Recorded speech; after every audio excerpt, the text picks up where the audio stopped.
This is the Education Gadfly Show.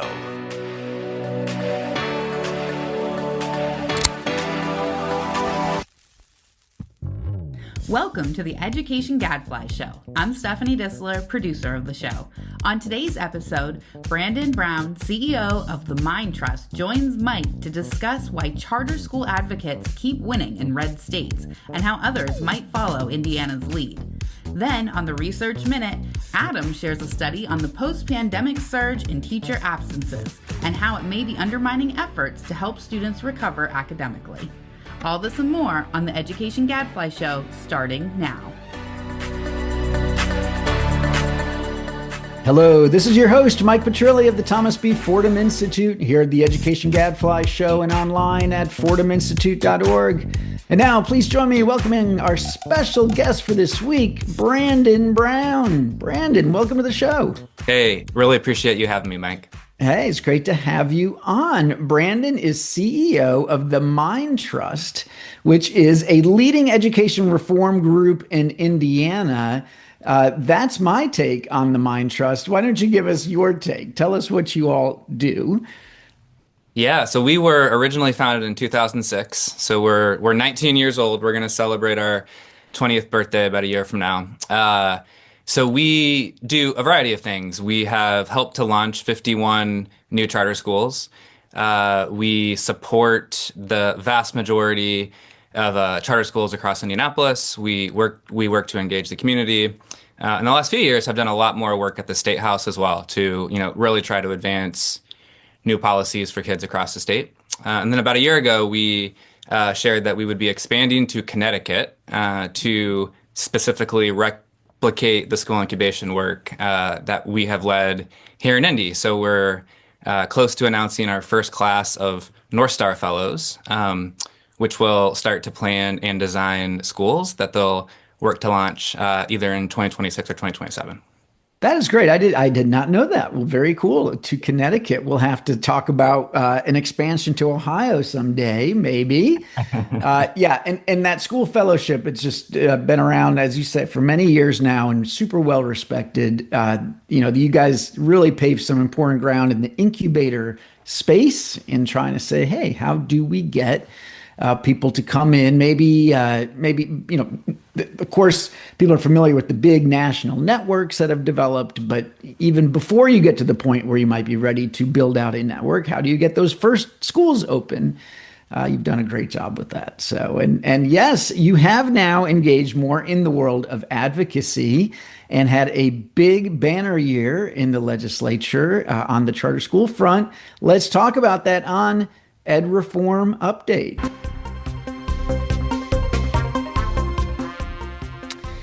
So, Brandon, you wrote a piece for the Education Gadfly recently where you talked about that success in Indiana and in some other states. Ohio, a couple years ago, when we had our big breakthrough year of getting an enormous increase in funding for charter schools.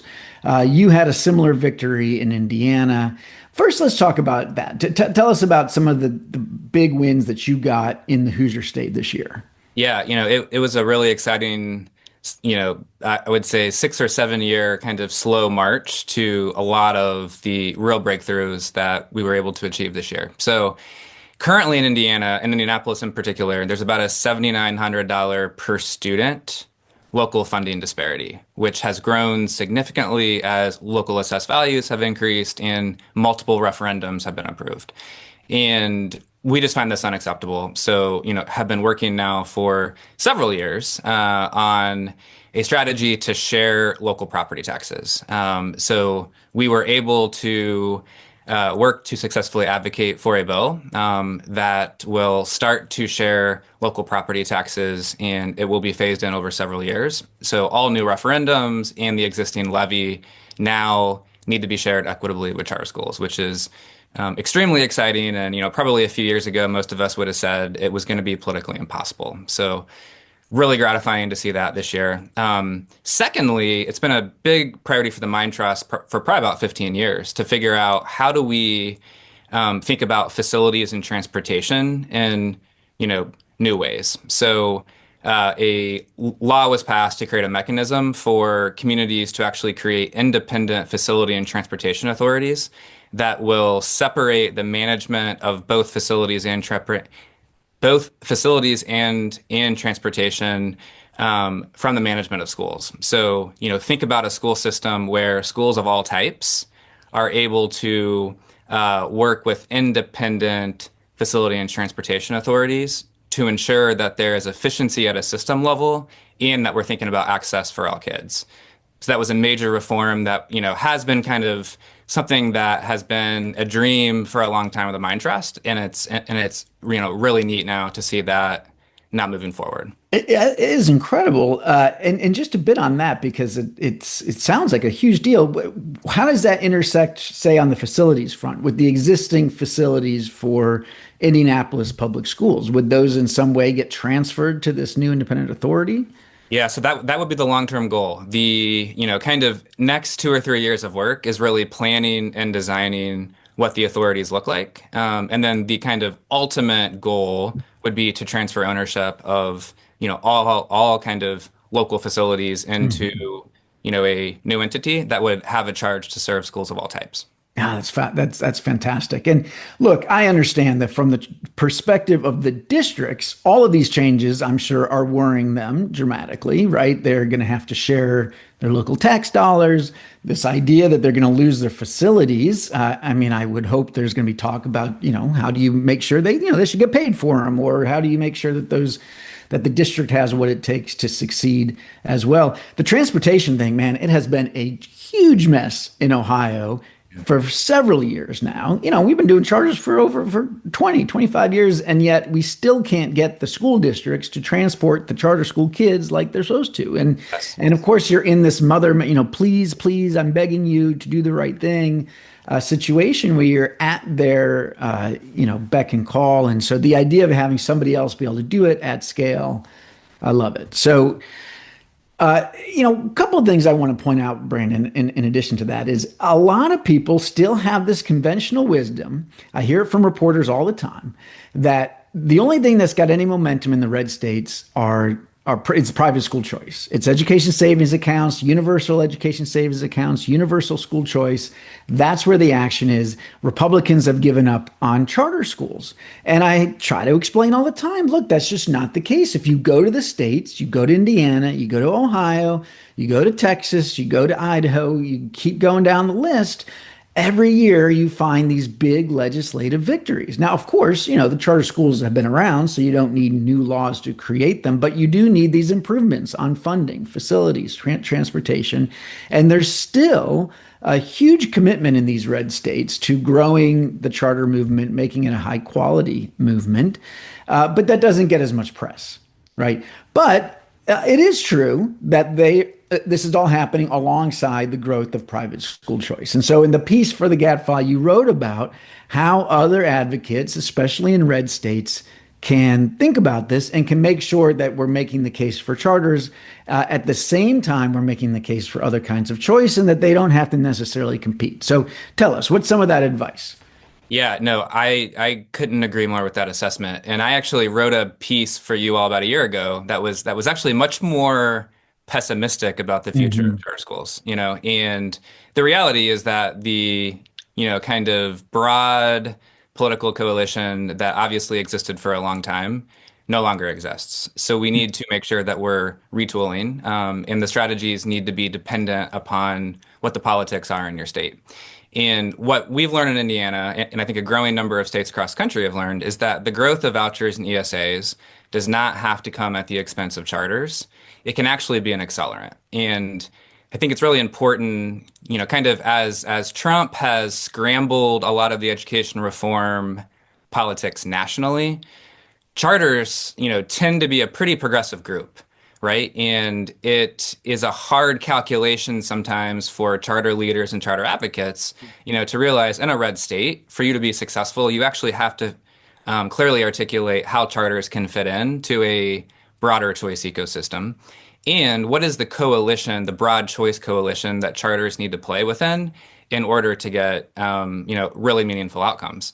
And quite frankly, charters have an opportunity right now to ride the coattails of the momentum that we see with vouchers and ESAs in ways that I actually think are really good for charter schools.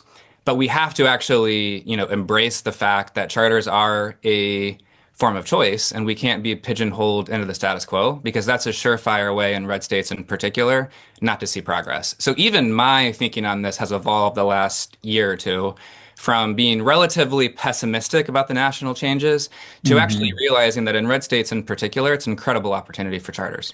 Yeah, so basically what that lean into making the case, frankly, to the right, to Republican lawmakers. They're the ones in charge and they're the ones supporting charters in these red states rather than kind of running away from that. Is that what I'm hearing? Even if you're right that of course the people running charter schools, working in charter schools, having their kids go to charter schools, many of those people vote for Democrats, right? They tend to come from the left. Maybe that's changing a little bit on the family side as the coalitions are getting scrambled, as you see more working class Black and Hispanic voters into the Republican column. But certainly most teachers, most charter leaders, very progressive. So, but you're saying, don't be bashful though about going to Republicans and being proud to say, hey, we are part of this school choice movement too.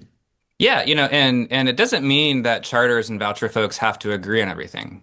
It means that we need to figure out, where do the circles overlap and get, really intentional and really ambitious around how we're going to move forward together on those things. I, spend a lot of time in the charter world, obviously, and, spend a lot of time at convenings and national conferences, and almost all the conversation is how are we going to get more Democrats to actually support our stuff, which is an important conversation, especially in a blue city.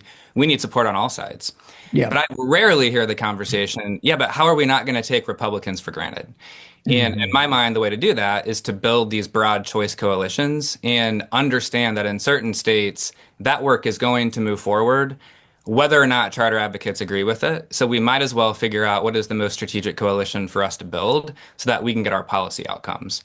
And the coalitional piece, so tell me if this is right. What you're saying is, you might be spending some of your time, energy, money trying to get things done for the private school choice folks.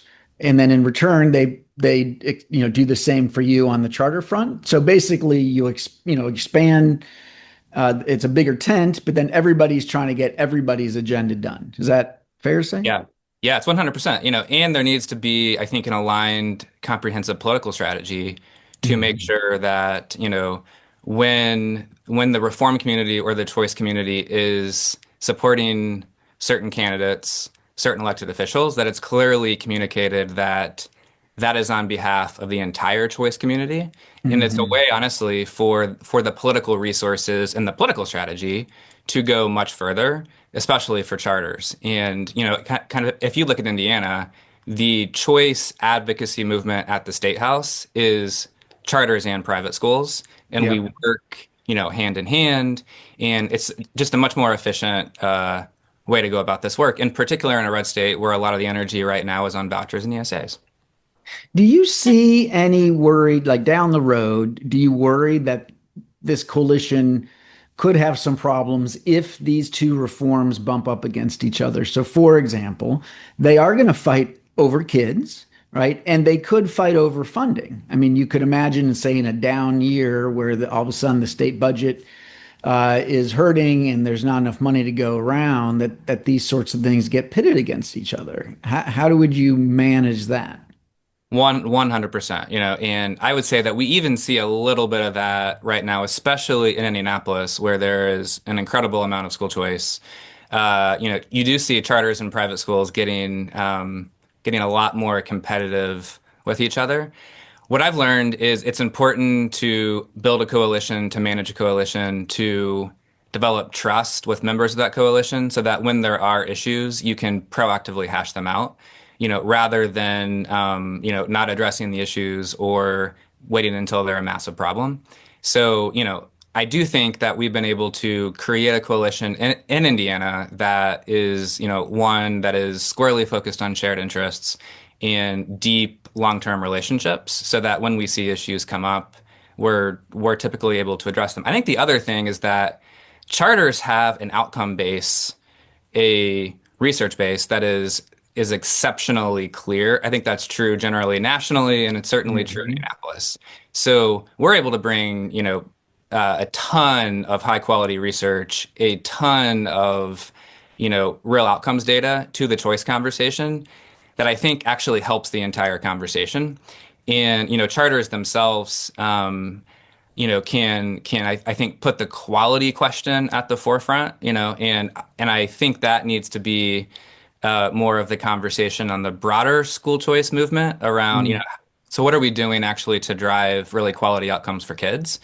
And at least in Indiana, the, charter component of choice unequivocally is able to bring that to the table, which I think helps our cause with charter schools, but I think also helps the broader school choice cause in general. All right. Well, we will leave it there. Thank you, Brandon. A lot of wise words. And again, congrats on the big victory in Indiana. Speaking of Indiana victories, I guess we should say go Pacers. And although I'm torn, I don't know if we're taping this a little bit early, so by the time this airs, we'll see. We might be into the championship. I kind of do like OKC, I gotta say. Hey, as somebody that grew up in the 90s idolizing Reggie Miller, it is amazing 25 or 30 years later to have somebody like Tyrese Halliburton who Yeah.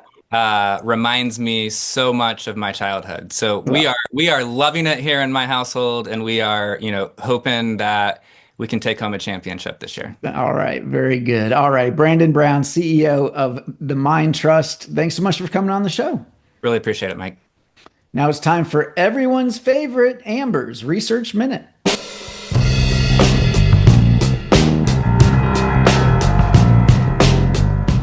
Adam, welcome back to the show. Great to be back. All right. So I think this is going to be the last week that I call it Amber's Research Minute for 6 months. And I think next week I will switch to Adam's Research Minute. How does that sound? Sounds good. Yeah. Maybe Adam's moment of pseudoscience or something.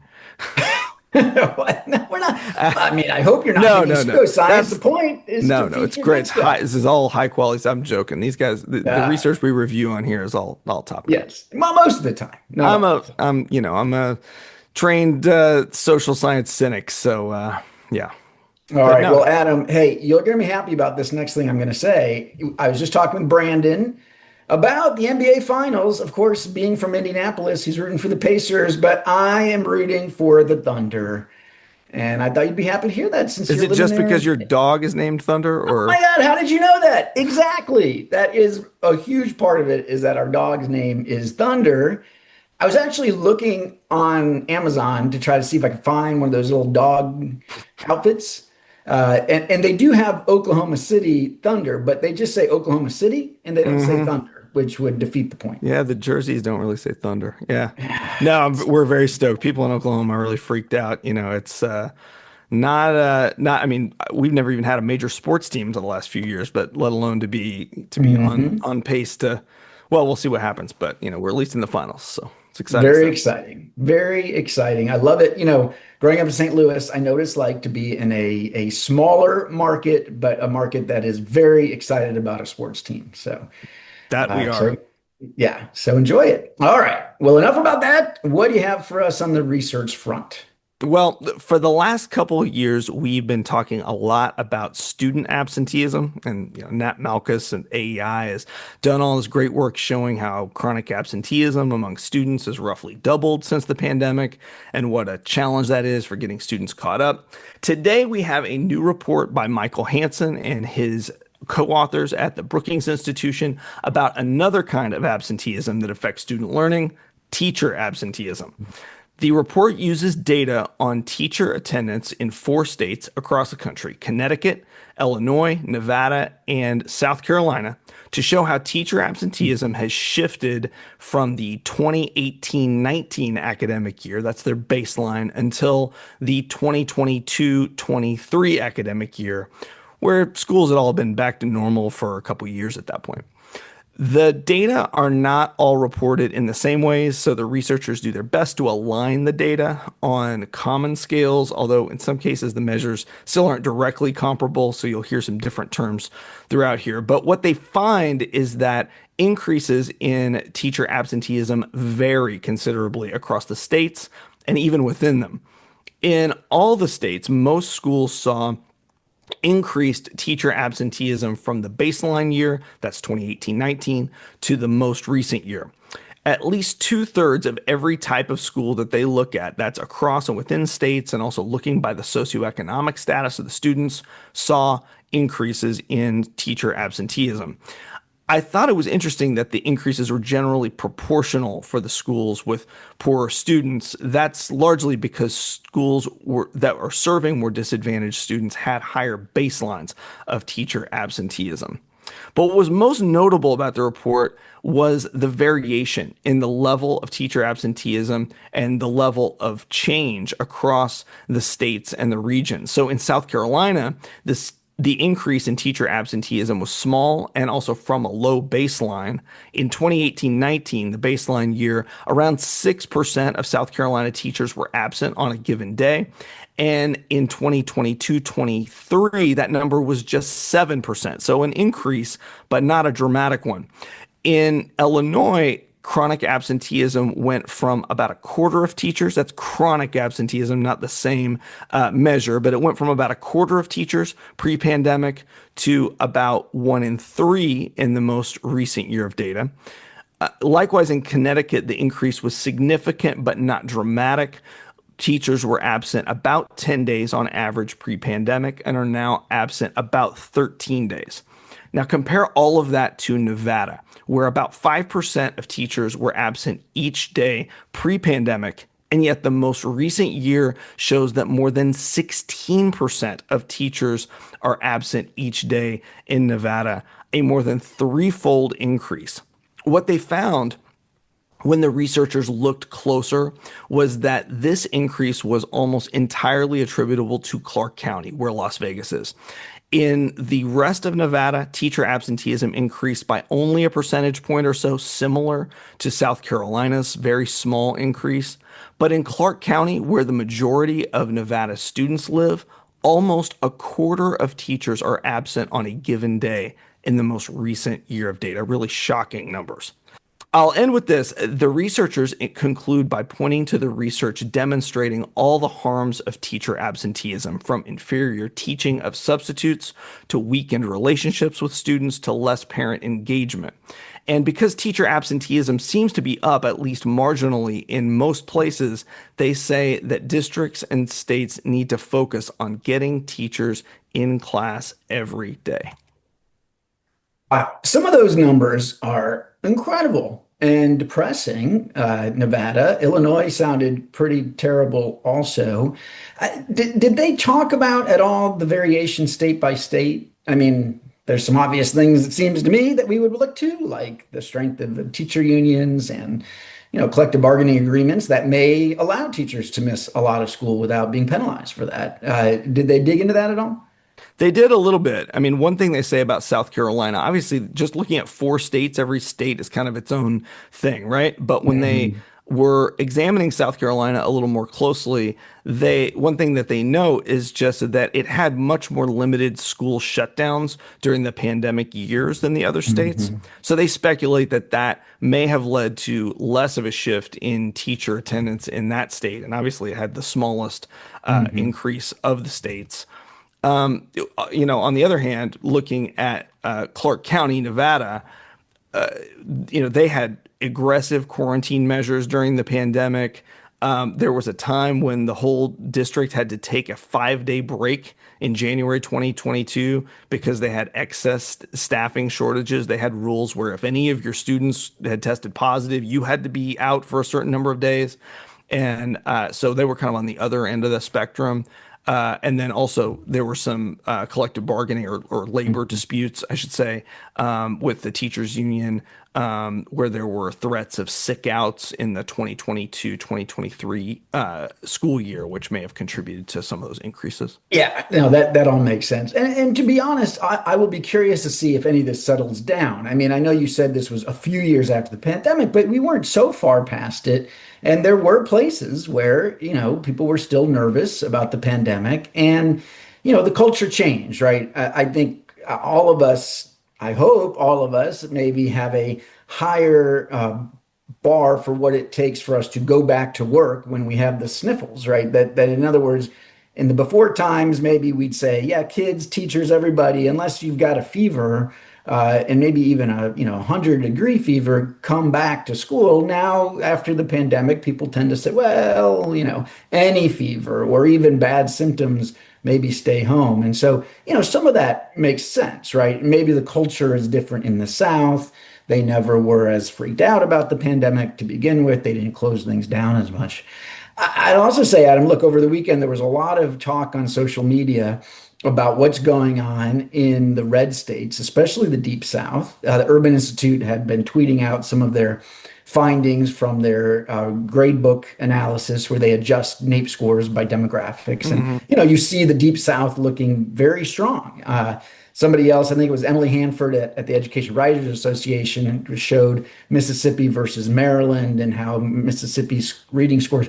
Long story short, this is how you can start to see this mechanism of teacher union strength, of collective bargaining or not, could have an impact, right? A lot of studies in the past showed that collective bargaining was good for student achievement because it led to more funding, right? But on the flip side, if it leads to more teacher absences, because in the contract, they're allowed to miss a certain number of days before any kind of penalty, man, that's a real problem. Right. And you would assume that's going to happen more in places where the unions have more power. And that's, at least, again, you're right. It's a small sample, but here we have Nevada, Illinois, and maybe Connecticut on one side and South Carolina on the other. Yeah, I think it would be interesting to see this with more states over the next couple of years. And like you said, after another year later, because that data should probably be dropping relatively soon. And I'm curious if that was, that huge uptick we saw in Clark County was maybe like just the sick outs and stuff really drove it up so high. Yeah, and again, the collective bargaining agreements, you can go, I think NCTQ maybe has to analyze this at times, like, and just see how many days are you allowed to miss without penalty. And of course, there's, some people say, well, look, they're already getting all these days off because of the summer and spring break and Christmas break. And true, but teachers get sick, right? And stuff comes up and family members need caring for, so of course teachers need to have some sick days, personal days. That's not crazy, but we all know that subs tend to be terrible. So it shouldn't be a big number, right? And if it is a big number, then you're going to see teachers take that time off that's given to them, and that's not good for kids. This is pretty easy. This does not take advanced mathematics to figure this one out, right? Indeed. All right. Okay, Adam. Hey, thanks. That was a good one. We will look forward to 6 months more of strong ones like that, Adam. So it's a high bar. Amber does bring it. She brings the thunder every week, Adam, and we'll expect you to do the same. Well done. If I can do as many tiebacks as you do. All right. Well, that is all the time for this week. So until next week, I'm Adam Tyner. And I'm Mike Petrilli of the Thomas B. Fordham Institute, signing off. The Education Gadfly Show is a production of the Thomas B. Fordham Institute, located in Washington, D.C. For more information, visit us online at fordhaminstitute.org.